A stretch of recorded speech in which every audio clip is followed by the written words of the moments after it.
Hi, this is Mara Lerol, your disciplinary consultant for social sciences, and in this video I am going to tell you about the writing process and disciplines. Obviously, I'm going to focus on the social sciences, and I will also try to give you a little bit of a sense of what I do as a scholar and what kind of writing I do, what is the process that I go through, what are the things that I like doing when I am writing myself.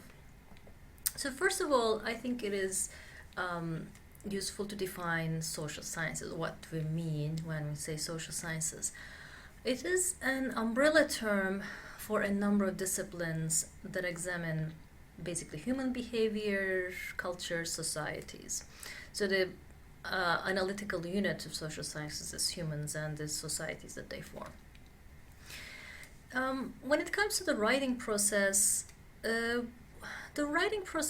for almost all of these genres of social science, almost all the disciplines of social sciences follow a similar pattern of pre-drafting, pre-writing, drafting, revising, editing that Denise also mentioned in her video.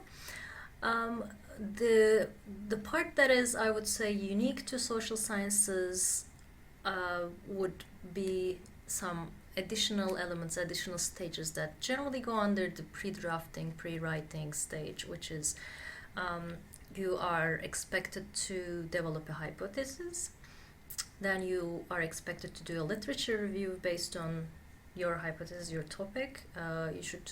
You are expected to go out and look for other resources, other people who wrote about the same topic, what is out there in terms of academic writing, and incorporate those in your writing. And then the last stage is data analysis, and depending on discipline or on your discipline, you might have different kinds of data, but you would be expected to go out and do some data analysis, collect your data, analyze your data. And then there's going to be a stage of obviously revising and editing. And this part in here, the drafting, pre-writing part, these steps actually also are a little bit more recursive. You work on a working hypothesis in the beginning, and then after developing a working hypothesis, you might find out that after you, for example, collected your data, it doesn't really match this, so you will have to revise it.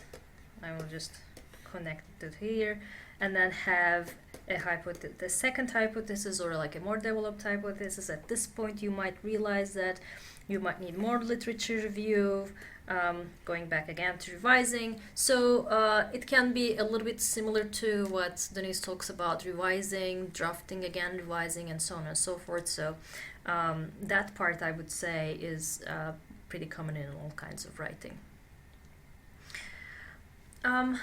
Again, one unique thing about social sciences is that your data that I mentioned earlier can be either in the form of quantitative data, which is numbers, survey results, statistics, or it can be qualitative data in the form of interviews, maybe images, videos, based on what kind of discipline that you're in. Say, for example, in economics and political science, you might be working with something like survey results, analyzing those, doing statistical analysis. And if you're, for example, a sociologist working with popular culture images, you might be looking at some TV shows, some videos, maybe YouTube videos, and so on. So it kind of depends on your specific discipline within social sciences. I have a couple of tips to write like a social scientist, and you can think about it as more generalized for any kind of discipline. But specifically for social science, I would say it's really useful to, first of all, find a model text, an example of whatever you're trying to write. Say, if you're going to write a journal article in sociology, go find a journal article in sociology. If you're trying to publish in that journal, find an article published in that journal, and see what kind of writing conventions it has, what kind of chapters, subheadings that article has. what is the tone of the language like. So try to actually analyze all of these elements of writing and try to replicate it in your own writing. And more generally, it's a good idea to familiarize yourself with the specific discipline. So what kind of questions does this discipline ask? What are the broader concerns of that discipline? What does it actually try to understand? What are some of the methods that it uses? And what does it accept as an evidence? Say, for example, for cultural anthropology, you may have participant observation, field notes, and so on, and or analytical memos, and then those can count as evidence, and then you can use that as your data for that particular discipline. But if you try to do the same thing for say economics, that might not be valid evidence from the perspective of that particular discipline. The same thing for forms of writing, writing conventions, citation practices. What does your discipline accept as the common citation practice or writing conventions? Lastly, I'd like to tell you a little bit about my own research. To this day, I've written a master's thesis in political science, a doctoral dissertation in science and technology studies, several journal articles, some book chapters, and a number of papers when I was a student, obviously. The biggest project I have done in terms of both research and writing has been my dissertation project, and as I was telling you a little bit about the data analysis, my data was mainly qualitative. It came from interviewing women of menopausal age and their doctors about their experiences, because my dissertation was about medicalization of menopause in Turkey. And I spent some time in hospitals. I observed doctor-patient interactions, took some notes, read news stories about menopause, and analyzed all of these. So as the process goes, I spent a lot of time taking notes, then writing analytical notes based on those notes. I transcribed interviews. I read and reread all the documents I have collected, and I also made some analytical maps to visually help me to understand the data I have at hand. My favorite part was this whole process of analysis, where I'm trying to reread my documents and understand what is going on, what are the patterns that is occurring in here.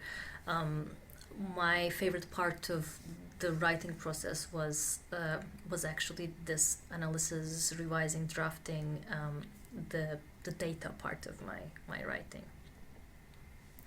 So after the data analysis period, I wrote my findings, I wrote my dissertation, and of course it involved a lot of revisions. And at that stage also it involved a lot of collaboration with people. In the case of my dissertation, there was my advisor who was giving me feedback. And in the case of journal articles I wrote later on, I received comments from anonymous reviewers, which helps your writing tremendously. It really is very useful to have somebody else read your work and give you comments about what are the things that you cannot see yourself, because you sometimes are so locked into your own world of writing.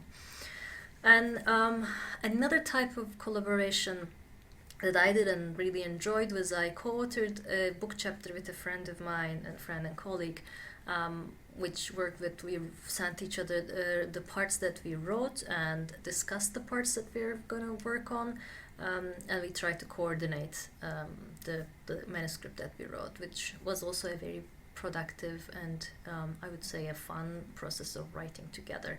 And in the slide, actually, I know that you cannot read it very well, but you see the book that the chapter was published in, with it, just a little bit of hint of what we did as the beginning of the chapter. So this is the writing process in social sciences, and the way I did it so far. I hope it gave you a good idea about it, and I will see you in the next videos.